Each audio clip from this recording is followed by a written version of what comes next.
Hello everyone.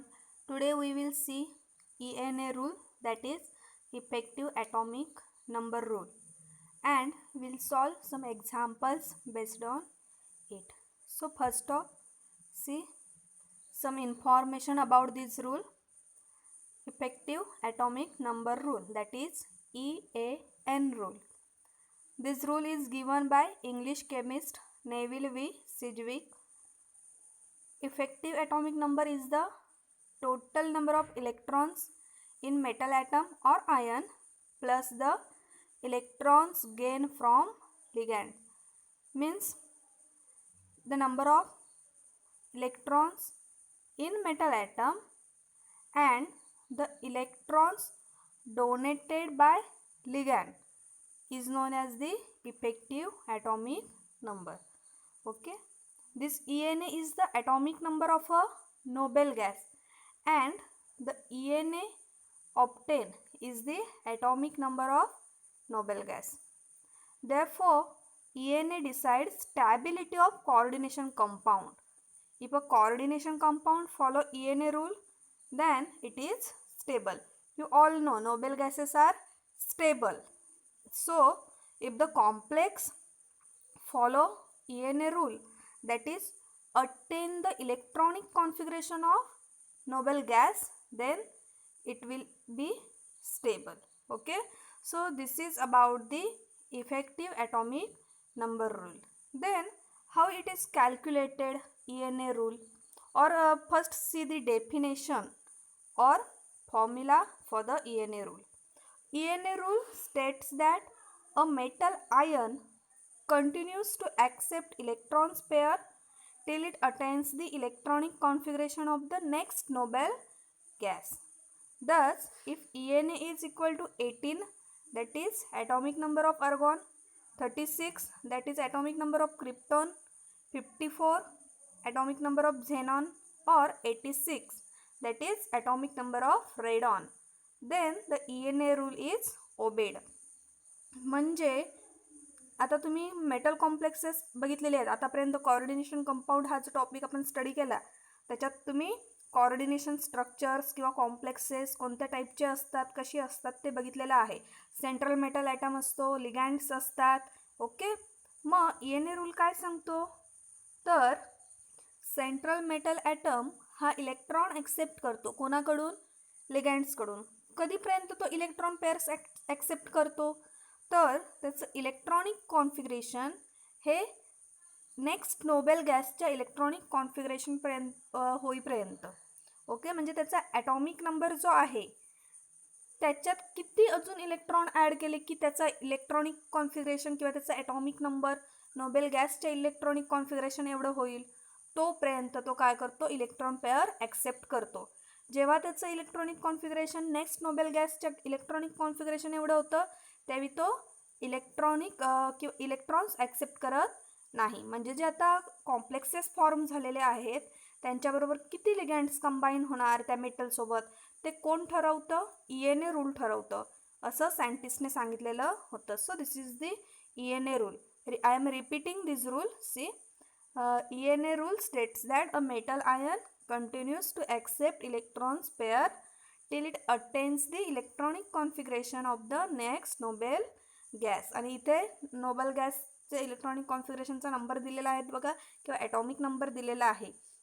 18 हा अर्गॉनचा आहे, 36 क्रिप्टॉनसाठी, झेनॉनसाठी 54 आहे आणि 86 रेडॉनसाठी आहे. Okay, so if it's atomic number become 18, 36, 54, 86 or it attains the electronic configuration of these numbers, then the ENA rule is obeyed. And if a complex obeyed ENA rule, then complex is stable, otherwise it is unstable. Okay, so here is the formula of calculation of ENA.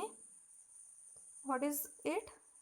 Z is equal to ENA is equal to Z minus X plus Y, where Z is the atomic number of the metal, X is number of electron lost during the formation of the metal ion from its atom, then Y is equal to number of electrons donated by the ligands.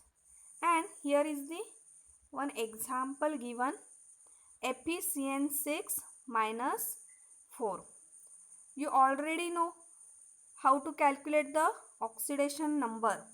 You know na how to calculate oxidation number. So when you calculate the oxidation number of iron, then it will be plus 2. Then atomic number of iron is 26. Then put the values in formula Z minus X plus Y. X is nothing but the oxidation state of metal atom. Okay, so Z means 26 minus 2, that is oxidation state of iron, plus how many ligands are present here? 6 ligands. 6 ligand donates how many electrons? Cn is the monodentate ligands. Okay, Cn हा कसा आहे? Monodentate आहे. एक ligand एक Cn minus किती electron donate करणार? एक pair म्हणजे काय? 2 इलेक्ट्रॉन. मग टोटल 6 Cn मायनस जे आहेत ते किती इलेक्ट्रॉन डोनेट करणार?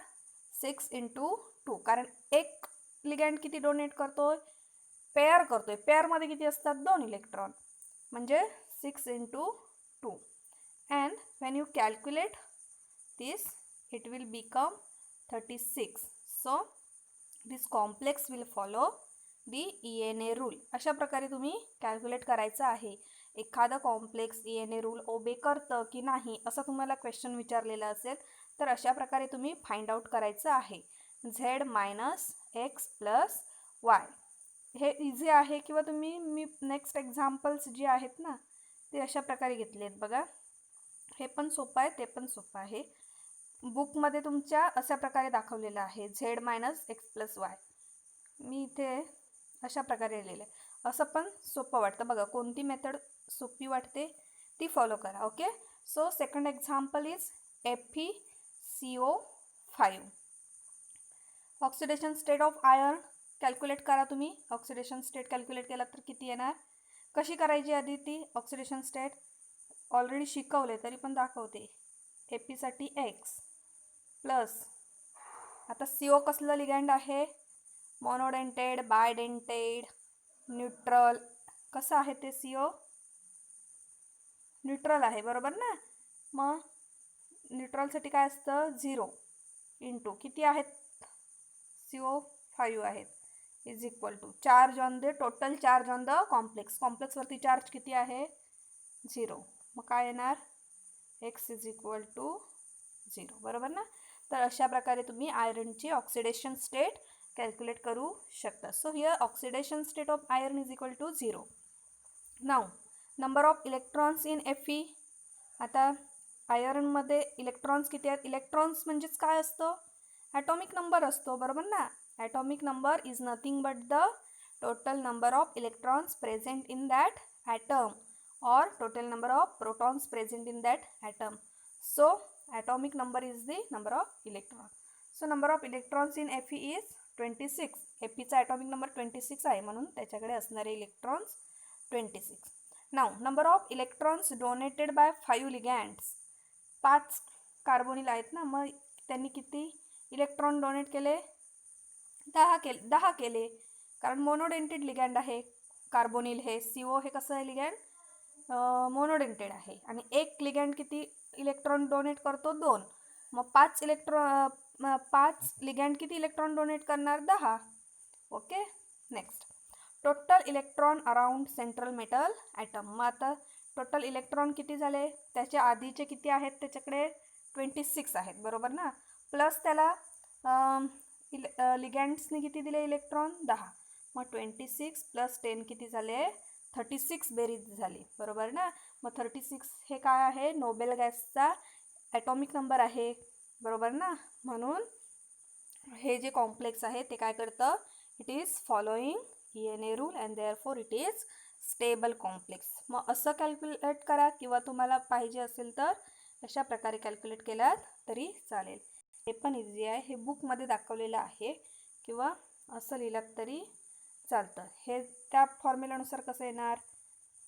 Z minus X plus Y. Okay, असं. मग झेड किती आहे 26 मायनस एक्स किती 0 ऑक्सिडेशन स्टेट प्लस 10, ही बेरीज केलात तर किती येणार 36. ओके, सो असं पण कॅल्क्युलेट करू शकता. Second example, nickel carbonyl. Oxidation state calculate केलात तर याची पण किती येणार ऑक्सिडेशन स्टेट 0. त्याच्यानंतर number of electrons in nickel 28, atomic number किती आहे 28. Then number of electrons donated by 4 ligands. 4 ligands किती इलेक्ट्रॉन डोनेट करणार 2 into 4, therefore 8 electrons. Then total electron around central metal atom is equal to 28 plus 8 is equal to 36. Therefore it is following ENA rule and it is stable. For example, K3FeCN6. Calculate the oxidation state of iron. It is +3. Number of electrons in Fe 26, that is atomic number of Fe is 26. Number of electrons in Fe +3. आता मागापासून काय होतं दोन कॉम्प्लेक्समध्ये oxidation state काय होती 0. हां, मग त्याचं काय आपण number of electrons in Fe 0 असं करत नव्हतो. म्हणजे त्याने काय कोणताही इलेक्ट्रॉन शेअर केलेला नव्हता. शेअर म्हणण्यापेक्षा लूज केलेला नव्हता. म्हणजे बघा, ज्यावेळी असं चार्ज येतो एखाद्या मेटलवरती त्यावेळी काय झालेलं असतं त्याच्यामधून तेवढे इलेक्ट्रॉन्स लूज झालेले असतात. आता इथे ऑक्सिडेशन स्टेट काय आहे आपली आयर्नची +3. म्हणजे तुम्हाला number of electrons in Fe +3 calculate करावे लागतील. +3 चार्ज आला, याचा अर्थ त्याने किती इलेक्ट्रॉन लूज केलेले आहेत 3 इलेक्ट्रॉन. मग 26मधून 3 इलेक्ट्रॉन गेले, किती इलेक्ट्रॉन राहिले 23 राहिले, बरोबर ना टोटल इलेक्ट्रॉन. मग आता तुम्ही हे कॅल्क्युलेट करणार आहात, हे घेणार आहात टोटल इलेक्ट्रॉन घेताना. समजलं 26 घ्यायचे नाही आहेत कारण इथे ऑक्सिडेशन स्टेट काय आहे +3 ऑक्सिडेशन स्टेट आहे. मग number of electrons in Fe3 +3 charge आहे ना Feच्या डोक्यावरती, म्हणून 3 इलेक्ट्रॉन ह्या टोटल इलेक्ट्रॉन्समधून वजा करायचे आहेत. मग किती येणार तुमचे electrons 23. Then number of electrons donated by 6 ligands. 6 लिगँड्सने किती इलेक्ट्रॉन डोनेट केले ते बघा. एक लिगँड 2 इलेक्ट्रॉन डोनेट करतो. मग 6 लिगँड किती करणार 12 इलेक्ट्रॉन डोनेट करणार. So now calculate the total electron around central metal atom 23 plus number of electrons donated by 6 ligands is equal to 35. So 35 is not a atomic number of any noble gas. Therefore this complex is not following ENA rule and therefore it is not stable. समजलं हे कसं बघायचं ENA rule. जर total electron central metal ॲटमच्या भोवती असणारे जर एखाद्या Nobel गॅसचे ॲटॉमिक नंबर एवढेच झाले तर ते कॉम्प्लेक्स काय करतं ENA रूल फॉलो करतं. Otherwise it is not following ENA rule. See next example, CONH3 5SO4. Here oxidation state of cobalt is +2. Calculate करायची आहे तुम्ही ऑक्सिडेशन स्टेट. कोबाल्टची ऑक्सिडेशन स्टेट कशी +2. ऑक्सिडेशन स्टेट कॅल्क्युलेट करायला शिकवलेलं आहे. रूल्स बघा आणि कॅल्क्युलेट करा. Number of electrons in cobalt 27. हे काय असतं number of electrons in cobalt म्हणजेच ॲटॉमिक नंबर असतो कोबाल्टचा. ओके, नाहीतर हे 27 कसे आले म्हणाल तर हा ॲटॉमिक नंबर असतो. Total number of electrons in cobalt. Now number of electrons in cobalt +2. आता तुमचा कोबाल्ट इथे कोणत्या स्टेटमध्ये आहे +2 स्टेटमध्ये आहे. तो काय डायरेक्ट कोबाल्ट नाही आहे तिथे, +2 मधला कोबाल्ट आहे. म्हणजे याच्यातून 27मधून 2 इलेक्ट्रॉन लूज झालेले आहेत म्हणून त्याच्यावरती प्लसचा चार्ज आला आहे. 2 इलेक्ट्रॉन गेले म्हणजे 2 मायनस चार्ज गेला त्याच्यातून, कारण इलेक्ट्रॉनवरती चार्ज कोणता असतो मायनस. मग आपण कोबाल्टवरती चार्ज कोणता लिहिणार आहोत +2. 2 इलेक्ट्रॉन गेले म्हणून +2 चार्ज आला. मग 2 इलेक्ट्रॉन गेले म्हणजे 27 - 2 म्हणजेच 25. Number of electrons donated bye 5 लिगँड्स. बघा इथे अमोनियाने किती इलेक्ट्रॉन डोनेट केले, 5 लिगॅन्ड किती इलेक्ट्रॉन डोनेट करणार, 10 इलेक्ट्रॉन डोनेट करणार, कारण एक मोनोडेंटेड लिगॅन्ड 2 इलेक्ट्रॉन डोनेट करतं. Now total electron around central metal atom. आता कॅल्क्युलेट करा. टोटल इलेक्ट्रॉन 25, कारण CO कोणत्या स्टेटमध्ये आहे, +2 स्टेटमध्ये आहे. आपण 27 यूज करणार नाही हो तिथे, 25 घ्यायचं आहे. Next, number of electrons donated bye 5 ligands 10, and this sum is 35. So this complex is not following ENA rule. 35 हा काय कोणाचा कुठल्या नोबेल गॅसचा ॲटॉमिक नंबर नाही आहे. 36 असता तर तो ॲटॉमिक ENA रूल फॉलो करत असतं हे कॉम्प्लेक्स. किंवा 18 असता, असं काय नाही की 36च पाहिजे, 18 असता, त्याच्यानंतर 54 काहीतरी आहे ना एकाचा. तर अशा प्रकारे. तर हे बघा इथे मी एक तुम्हाला ॲटॉमिक नंबर इझिली लक्षात राहावेत म्हणून मी ते एक सिरीज दिलेली आहे बघा, ट्रान्झिशन मेटलची. मोस्टली हेच मेटल आयटम्स असतात ज्यांनी कॉम्प्लेक्स फॉर्म केलेलं असतं. होतं ना, Fe होतं याच्यापैकी, CO होतं, निकेल होतं, बरोबर ना. मग हे ती ट्रान्झिशन सिरीज आहे जे मोस्टली कोऑर्डिनेशन कंपाऊंड्स फॉर्म करतात. मग ही सिरीज लक्षात ठेवा. त्यांचे हे ॲटॉमिक नंबर्स आहेत, 21 ते 30पर्यंत चालू होतात. मग हे लक्षात ठेवा. त्याच्यानंतर इथे मी नोबेल गॅसेसचं दाखवलेले आहेत ॲटॉमिक नंबर. He आहे, helium, neon, argon, krypton, xenon, radon.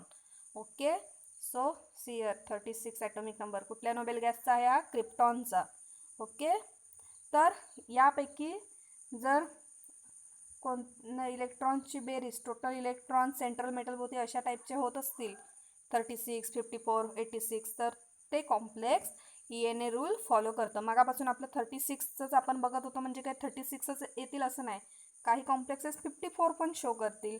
Okay, तर हे नोबेल गॅसेसचं ॲटॉमिक नंबर्स आहेत. आणि हे काय आहेत, मोस्टली जे मगापासून आपण सेंट्रल मेटल घेतोय कोऑर्डिनेशन कंपाऊंड्समध्ये, तर त्याचे तुम्हाला आधी काय माहिती पाहिजेत, ॲटॉमिक नंबर्स माहिती पाहिजेत, बरोबर ना. तर तुम्ही ते लिहू शकता की त्याच्याकडे किती टोटल इलेक्ट्रॉन्स होते. किंवा जर Z-X+Y हा सुद्धा जर फॉर्म्युला यूज केलात, मोस्टली तुम्ही हाच यूज करा, Z-X+Y, कारण बुकमध्ये तो दिलेला आहे, सो तो यूज करा, सोपा आहे. तर तो लक्षात राहावासाठी मी एक वाक्य सांगते. जसं मी तुम्हाला मॉडर्न पिरियोडिक टेबल शिकवताना 11वीत सांगितलेली काही वाक्य, बरोबर ना. पहिली सिरीज लक्षात ठेवताना किंवा अल्कलाइन अर्थ मेटल लक्षात ठेवताना. तर इथे वाक्य असं आहे बघा, Sc scandium, titanium, vanadium, chromium, manganese, iron, cobalt, nickel, copper आणि झिंक असे आहे ते. तरी तुम्ही कसं लक्षात ठेवणार, स्वाती. ओके, पण सिम्बॉल लक्षात ठेवा. स्वाती विक्रमने फेकोनी तांब्या कशाचा आहे, कॉपरचा, झेलला. हे वाक्य लक्षात ठेवा. काय सांगितलं, स्वाती विक्रमने फेकोनी तांब्या झेलला. तांब्याच्या तिथे आपण काय बनणार आहोत, तांबे म्हणजे काय, कॉपर. मग अशा प्रकारे हे एक स्टेटमेंट लक्षात ठेवा. आणि लक्षात ठेवायचं की ॲटॉमिक नंबर कुठून स्टार्ट होत आहेत या सिरीजसाठी किंवा या स्टेटमेंटसाठी, 21 to 30. So remember this statement, remember these atomic numbers of noble gases, and write down these rules and examples, solved examples in your regular notebook. Also solve the examples based on these rules from your textbook also. Okay, and if you have any difficulty while understanding this rule or solving examples, then ask me personally or call me. Okay, thank you.